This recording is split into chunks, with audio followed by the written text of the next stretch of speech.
Hello, welcome to Papi Approved Movies. My name is Papi. And I'm Natalie. In our podcast, we'll review and critique my favorite PG-13 movies. Movies that I wasn't allowed to watch until I turned 13. Once a month, Natalie and I will watch a new PG-13 movie. And I'll see if Papi's movies live up to the hype. Which of course, they will. Today we're going to be watching The Musketeer.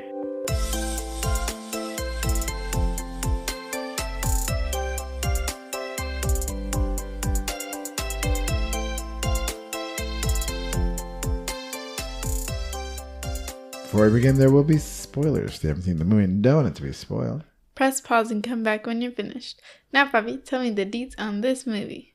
Hello, Natalie. How are you doing? Good. You ready to talk about this awesome movie? I guess. Okay.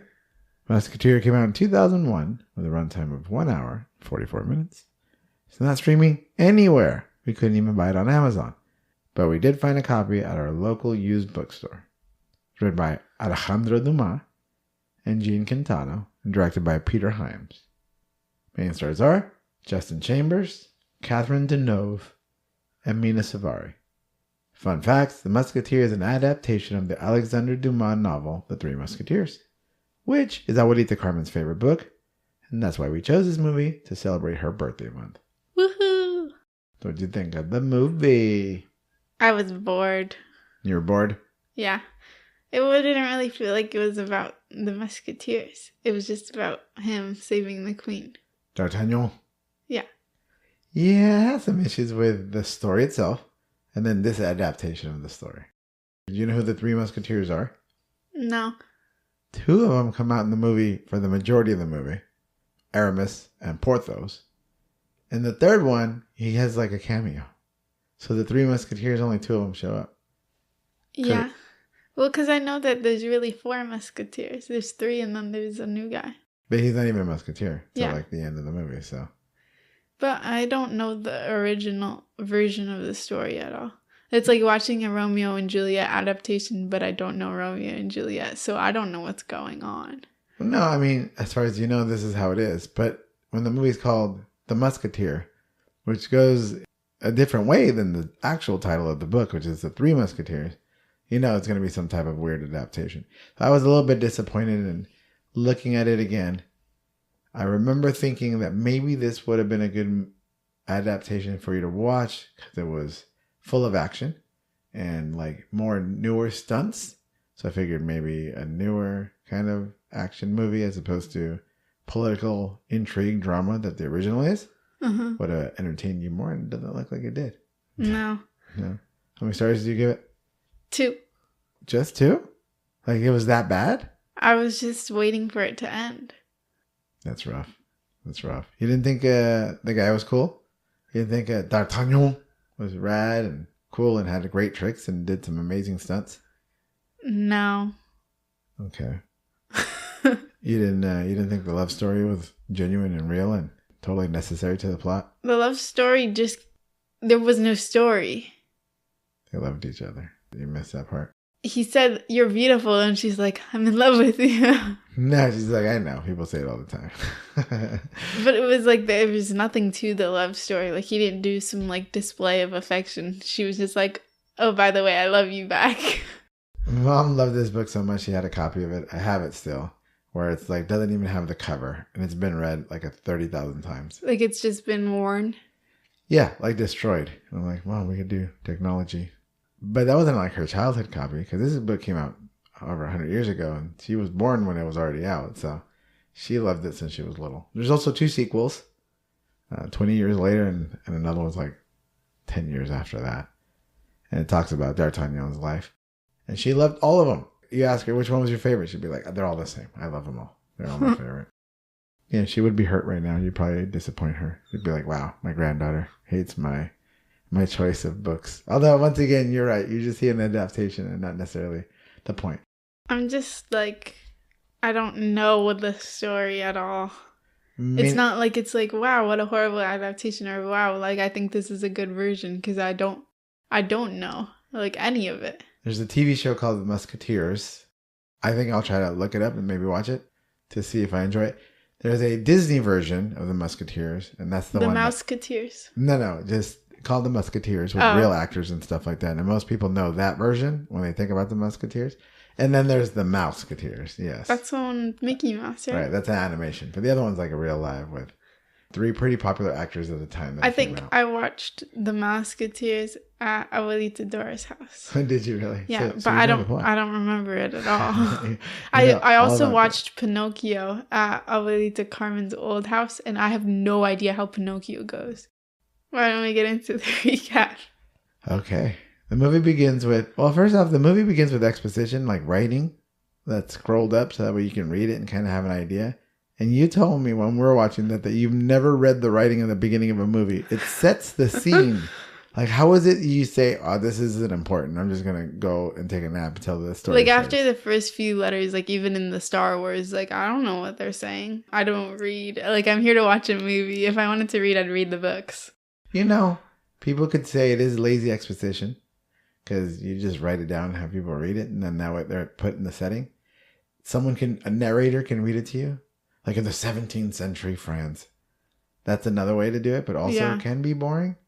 So I don't know if there's a lot more to the story that you don't want to get into because there's a lot of background information. What else do you do to get that? But I don't remember like the setting of it at all, and I understood the movie. Why do they feel the need to put it in at all? I would bet there's a lot of stuff you didn't get just because you didn't read that.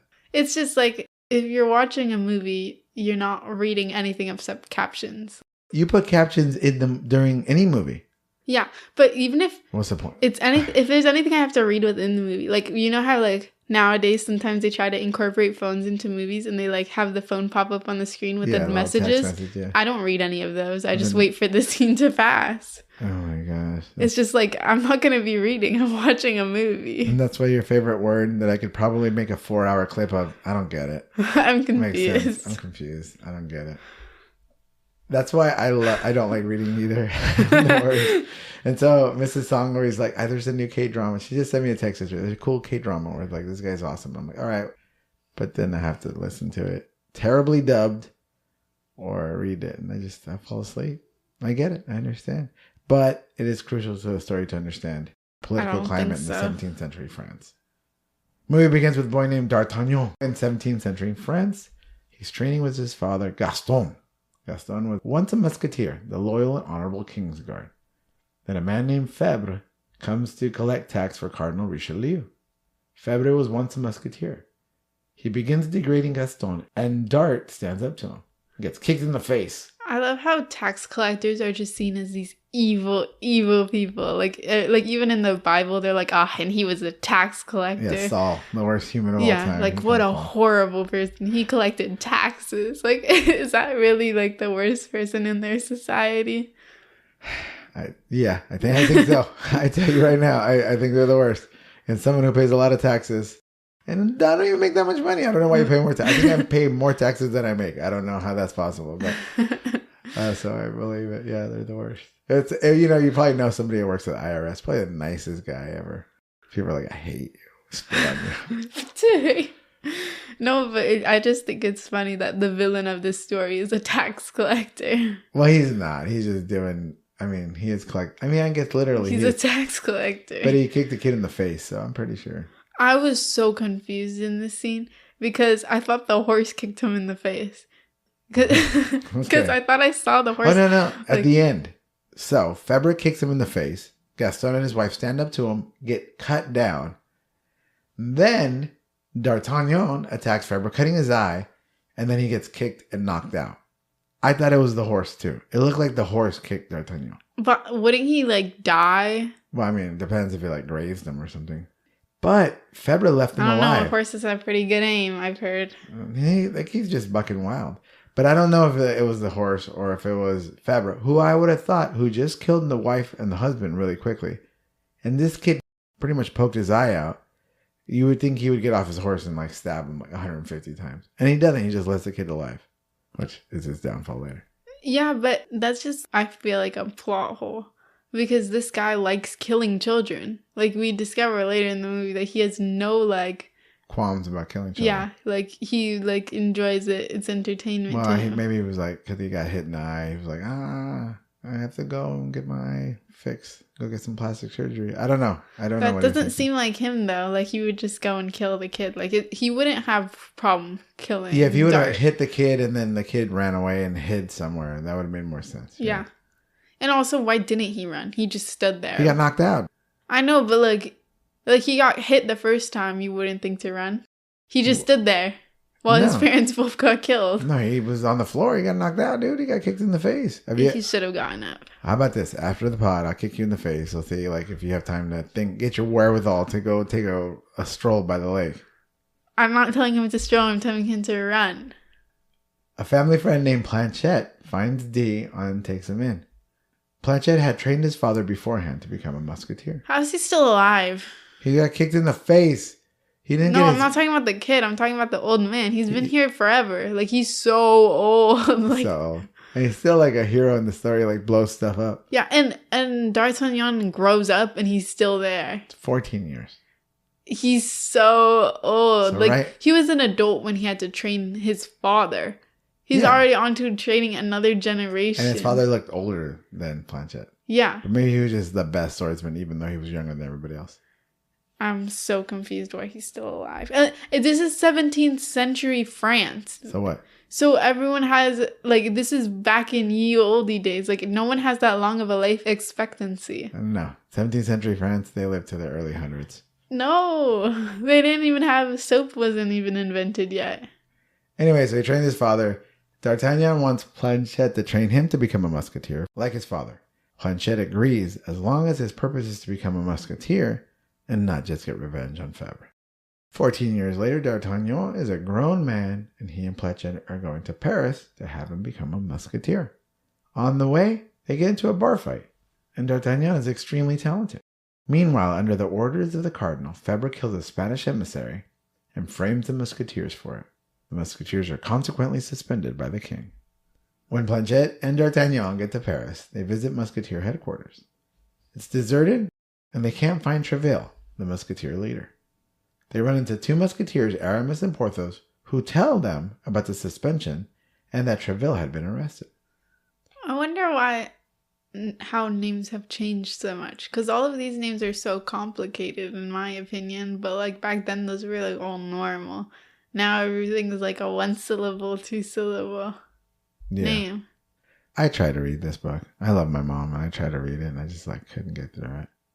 I'm just a terrible reader. But I did read the Classics Illustrated version of it, the comic book, and it was pretty good. Maybe that'll be your homework this summer. We will read it together on Grandma's birthday in a couple weeks. I'm just not very good at reading. D'Artagnan gets a letter to stay at a local hotel for free. It's owned by a dirty old man named Bonacieux. Francesca, Bonacieux's niece, shows D'Artagnan to his room. D instantly falls in love and makes his move, but he's got no game. It's like, you're hot. She's like, yeah, I know. That's kind of how that went, right? Yeah. She was just bothered by it. I don't know. He gives me the vibes that he's just been isolated his whole life. And he like doesn't know what to do. Like he's just talking to people and it's like, hey, I want to be a musketeer. Like, hey, you're pretty beautiful. Like he just seems like not very connected. He seems a little out of touch. 100%. Planchette and D makes plans to free Treville. At the prison, D runs into Aramis and Porthos, who had similar plans. The team get inside the prison and fight their way to Treville's cell and spring him free. Treville is delighted to meet D, whose father was a good friend. They go to an abandoned castle and hide him there. Aramis and Porthos take D'Artagnan to a bar where the rest of the musketeers are wallowing in self-pity. D is disappointed in them citing all the stories of glory and honor he had heard from his dad. He meets Athos, who's just as angry and aggressive. So he's the one who does the knife throwing. That's the third musketeer. The dude had a cameo in this movie. Yeah, I didn't even know he was a character. Right. But like very little role. And everything was Aramis and Porthos. Even when they attacked the castle, they didn't have the third guy. Was it three musketeers? Come on now. D'Artagnan hears about a plan where Fabre, under the orders of Richelieu, will attack Lord Buckingham, an emissary from England. The musketeers think it will destabilize the king, and the cardinal will take over. But the musketeers do not plan to do anything about it. D'Artagnan, on the other hand, wants to talk to the king. The next morning, D'Artagnan catches Bonacieux spying on his niece while bathing. Pretty nasty, right? That is his niece. Yeah. The niece part is just like the cherry on top. It's just the fact that he's like just a creep in general. Like he's just preying on this young girl. And like the niece part isn't like the part that makes it nasty. It's just what makes it worse. Pretty nasty, though.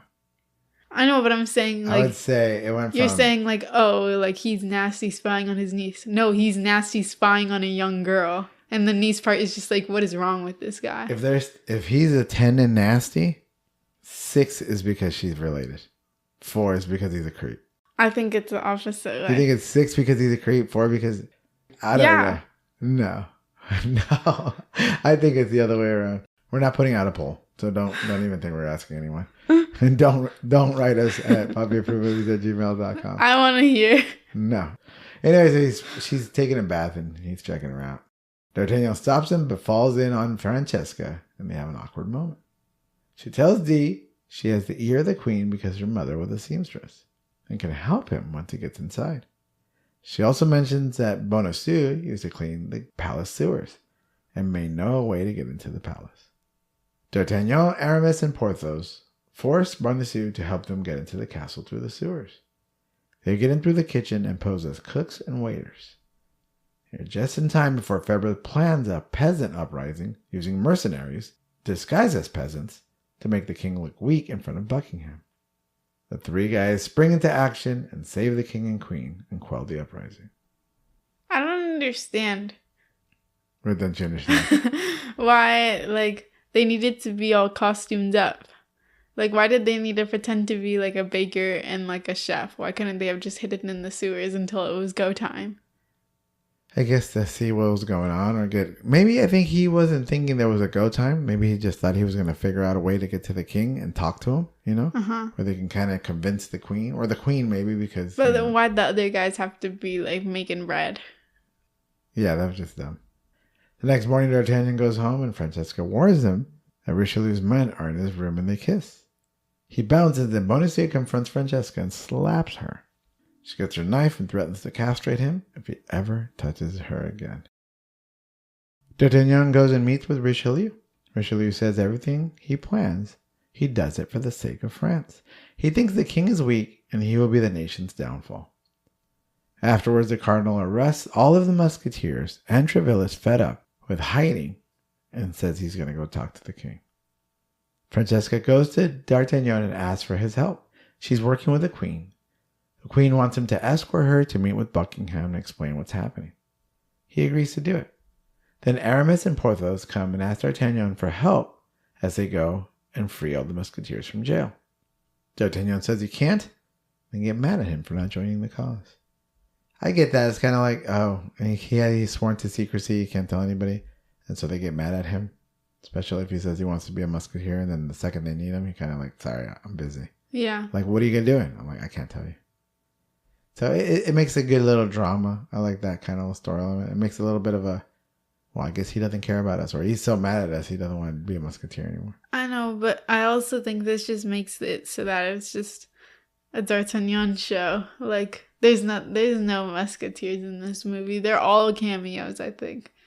Like, I don't think any of the other characters serve a purpose in this movie. Yeah, I mean, D'Artagnan is the main character of the story. I know, but I feel like the other musketeers genuinely don't matter. Like, why'd they need to have names? And it also makes sense that the movie is called The Musketeer.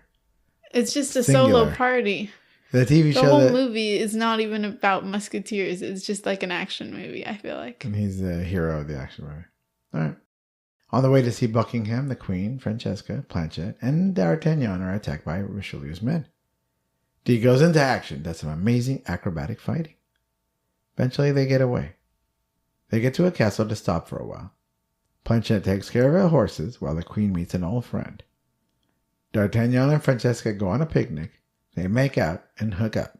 Inappropriate! I don't understand. Why don't you understand? They're in the middle of, like, the verge of war and, like, hiding someone, like, basically witness protection. And they're on a picnic and they're, like, going swimming. Like, what's happening? Like, why are you doing that right now? Yeah. Like, there's no There's no settlement. There's no peace right now. And you're just going to go have a picnic. Like, where'd they even go set that up? Where do they get the sandwiches, right? Yeah, like, where'd they get the blanket and the picnic basket and all this old stuff? lady's castle. Some old lady. I don't remember understanding who it was. I don't either. They visited some old lady. I don't know who it was. It would have been good to have a little more information about that. It was just the friend of the queen. And then Planchet said, oh, the horse's shoes broke. It's going to take us a while to get it fixed. So I go frolic in the woods. Go eat a sandwich on a, like, giant blanket. Anyway, so Dee says, I'm going to go take a swim. By himself, by the way. She's completely clothed. He's just in his, like, underwear. I don't understand why you would do that. Like, why? Hot. He's just hot. Okay, hot then day. Just take off your shirt and continue your dang sandwich. Like, why are you going to go into, like, you're going to be, like, just going to take a dip real quick? Like, Looks what beautiful. do you mean? If I can go swimming in that lake, I would do it too. It's beautiful. No, that seems like a horrible Anyways, idea. while he's swimming, Febra sneaks up on them and captures Francesca. He shoots D'Artagnan, leaving him for dead in the water. Febra and Francesca get to the queen and force her to write a fake letter to Buckingham to change the story to benefit Richelieu. The end. D'Artagnan's dead. She refuses, but is coerced when a young child is threatened. Just some stranger girl. I'd just let the kid die. Yeah, everybody dies. Febra takes Francesca and leaves to give Buckingham the Fugazi letter. D'Artagnan, who's not dead, you're right, he's not, races back, but it's too late. No, I was shocked. I thought for surely that D'Artagnan was dead in the water. So you and Febra are both Doofenshmirtz. No, I'm just kidding. Febra starts a madness. He goes to Treville and finds out that Dee is the boy whose parents he killed and cut his face. Why'd they even try to, like, make it seem like he was dead? Like, it's so obvious he's alive. Like, what was the point of being like, oh, he's dead? I look like he got shot in the shoulder, and then there's no wound later or no acknowledgement. Because he didn't get shot. He just hid in the water while Francesca was getting stolen. Yeah. It just made a big splash. That's all. But, like, I don't understand why they're like, oh my gosh, we killed him. Like, yoo-hoo. Like, there was no way he was going to be dead. He left two people behind just in case they were alive. But it's like, we all know as a viewer. Like, I think they would only, like, kill someone off if it was like, oh my god, like, wow, like, plot twist, like, something like that. The very next scene, Febra kills Treville and sets his place afire. So, he does kill people. We know that. I know, but, like, we know he's not gonna kill D'Artagnan. Then Febra tells Richelieu about all the madness he plans. And Richelieu tells him to stop. He's lost control. Febra leaves to meet with Buckingham. He gives him the fake letter, telling Buckingham to go to Duchamp. There, he will kill Buckingham as well as the king and queen. D'Artagnan gets back and sees Treville is dead. He meets with Richelieu, who tells him Febra's plan to kill everyone and start a war. D'Artagnan then goes to the bar asking for help and gets dogged out. He leaves for Duchamp alone, ready to take on Febra. He's waiting in the field. Then all the musketeers come in full force to back him up. All for one and one for all. I think they only said that one time. That is their motto, all for one and one for all. No, they said it twice. They said it 3 times. The first 3 times a lady. The first time is when D'Artagnan. I love you. Sorry, go ahead. We're going to get copyright stricken. Oh my gosh, we might get flagged. I know Lionel Richie. He'll be okay with it. I don't know Lionel Richie. He probably won't be okay with it. Go ahead. I forgot. Oh wait, he said it 3 times. One time was when they like took a shot and all put their swords together, like the 3 of them, and were like all for one and one for all, and then they took it out. That's at the beginning of the movie when they all first meet. That's it. And then the second time is when he's like, everyone help me, and then everyone's like, crickets, like, no, we're not coming, we're not gonna help you. So he like slams his thing down on the floor and is like, so much for all for one and one for all. And then later all the troops come in to save him and they're all like, all for one and one for all. So you're able to pay attention to that, but you're not able to. I told you I was locked in. The musketeers reached the castle, but not before taking many casualties. Like 300 musketeers got killed that day. They were just getting shot back and forth. They were getting cannoned the whole time. D'Artagnan sees a royal crew are in the tower and climbs a rope to get to them. On the way, he has to fight guards who have their own ropes. Once in the tower, Febra comes in and shoots at the queen, but Francesca takes a bullet for her. D'Artagnan goes and attacks Febra. After an amazing ladder fight, D'Artagnan gets the better of Febra and kills him. I am tired of the theatricals. It's too much. It's just too much. It was so cool, and they were jumping back and forth and doing balance on it.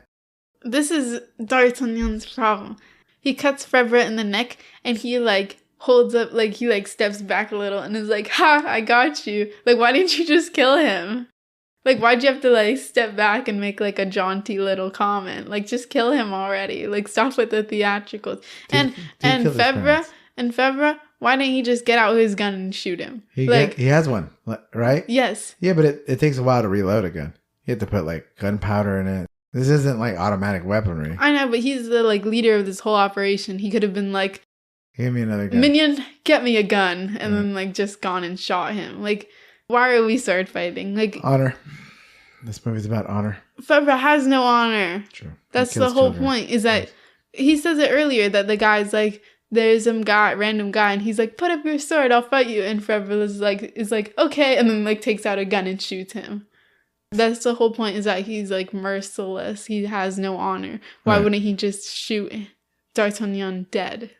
He had no bullets. He ran out of bullets. Some people ran out of bullets. He has minions. All the minions are getting beat up by the Musketeers. And they work for this guy, and they're not the police guard. I'd be like, Febra's probably dual wielding guns. You would think, right? That's too heavy. The Musketeers are given medals the next day for their bravery. Richelieu thanks D'Artagnan for his service, and indeed tells him he's going to come for him very soon. After the ceremony, D'Artagnan gives his medal to Planchet and leaves with Francesca as they kiss. So he's not going to be a musketeer anymore? He's retired now? No, he's just going to go make out with her a little bit. They're going to go have a picnic, make out a little bit, go swimming, and then he's going to go and protect the king again. I don't know about this. It seems like he was retiring. It did seem like he was happily ever after. I'm out. You're you know what? This isn't for me. I'm very confused. I've trained my whole life to become a musketeer. My dad was a musketeer. My grandpa. But you know what? That was enough. But that was good. I took care of it. Musketeers are kind of lame. So, and half of them died that day. Could this movie still be made today? Yeah. It is a classic story, retold for over 100 years. So yeah, I think it'll lasted the test of time, as they say. What are some things you would change? Or what are some things that you notice that you... Not a fan. Not much. Yeah, the whole old man thing. They make him seem like a weirdo. It's not oh, here's this old man, and this is just who he is, and that's just him being him. Everyone's you're a rat, you're disgusting, I'm gonna stab you, I'm gonna kill you, you're a horrible person. The whole story recognizes him as a horrible person. It's not they're trying to normalize the uncle. Yeah. Was he worse than Febra? Yeah. Because he's a coward. He didn't kill children, though. I'm sorry. He's a coward. At least Febra's unapologetically himself. He's not acting like he's someone he's not. He's not acting like a good person, or he's not acting like he's doing stuff. He doesn't do things quietly like the uncle who's creepy in the rafters. Yeah, or ratting them out basically and being what? I didn't do that. He's not trying to be sneaky. The uncle's a coward, but at least Febra is no, I'm gonna kill people and I'm gonna do it in front of in front of everyone. I don't care. That's so true. Anything else in your notes before we talk about the Bechdel test?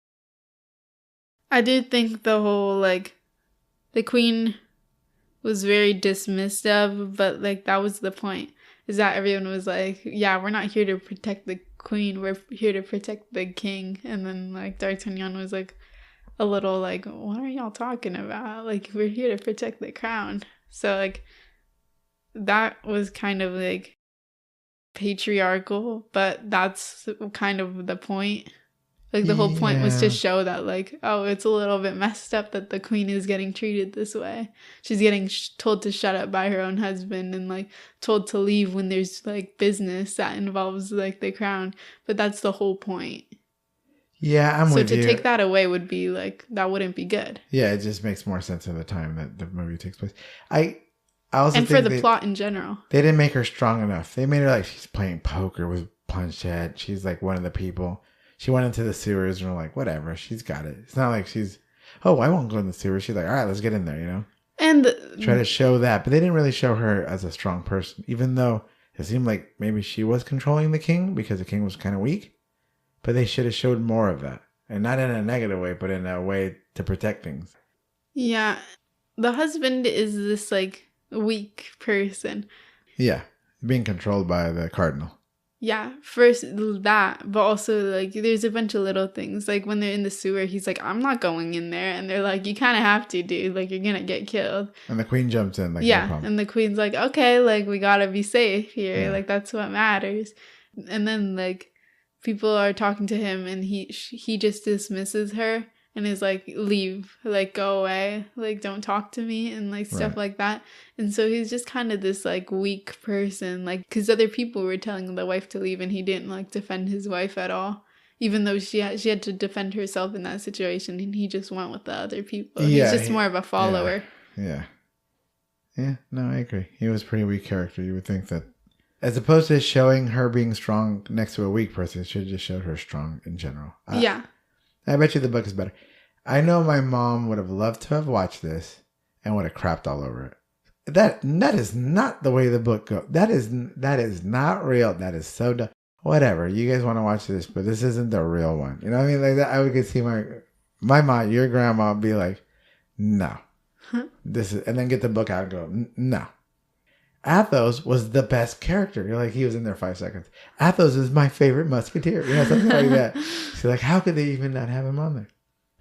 Does it pass the Bechdel test? It does. No, I'm just kidding. I think it might. There's a scene where two women are talking and they're just catching up with each other. They're not actually talking about anything. I don't know. All right. Anyways, Bechdel test. Well, you're the expert, so I will take your word for it. Bechdel test is a test to check for female representation in movies. There are 3 criteria. Criteria number 1, are there 2 or more named females? Yeah. There is Francesca. And then the queen. The queen. And the queen's friend has a name. Yeah, we don't know who it is. Criteria number 2, do they talk to each other? I think that Francesca talks to the queen, probably. Maybe. And then the queen talks to her friend. Yeah. Criteria number 3, do they talk to each other about anything other than a man? I don't know. Yeah, I'm not sure either. So we'll go ahead and not pass it. Does not pass the Bechdel test. Because we don't necessarily remember if that conversation involved a man or not. The lady was, oh no, she's asleep. She's like, I'm not asleep or something like that. You have to be louder for me to be asleep. Remember? Yeah. No, she says, you'll hear the funniest things when people think you're asleep. So, but she was talking with, so the queen was talking with D'Artagnan about her, and then she just replied to the conversation. She wasn't talking with a woman. She was talking with D'Artagnan. I don't know. I'd have to watch that scene again, but since we are not going to. Although we did buy the DVD, so we own this movie now. I'm going to give it to Thierry, so. He won't even know I'm going to put it in the bag of all his DVDs that he has. Until he hears this. Dun, dun, dun. Oh, well, maybe he'll know better when he looks in the bag and go, what is this movie? The Musketeer. And Borat. I bought Borat from SVDP. You're not going to keep it? No, it didn't even work. Well, it did work. So if Thierry is listening to this, then no, we'll cut all this out. But I put it in the bag because I don't want it. I don't keep DVDs. All right, anything else before you finish the pod? No. Thank you for tuning in to Papi Approved Movies. If you like this episode, make sure to subscribe, rate, and review on your favorite podcast app or like our podcast on YouTube. If you watched till the end of today's episode, comment down below the French flag emoji. Put out an episode twice a month. If you want to see extra podcast content, follow our TikTok at Papi Approved Movies. If you want to suggest a movie for us to watch and critique, email us at papiapprovedmovies@gmail.com. That's papiapprovedmovies@gmail.com. No spaces, no caps. We'll try our best to get to your suggestions. I'm Papi. And I'm Natalie. See you next time. Bye.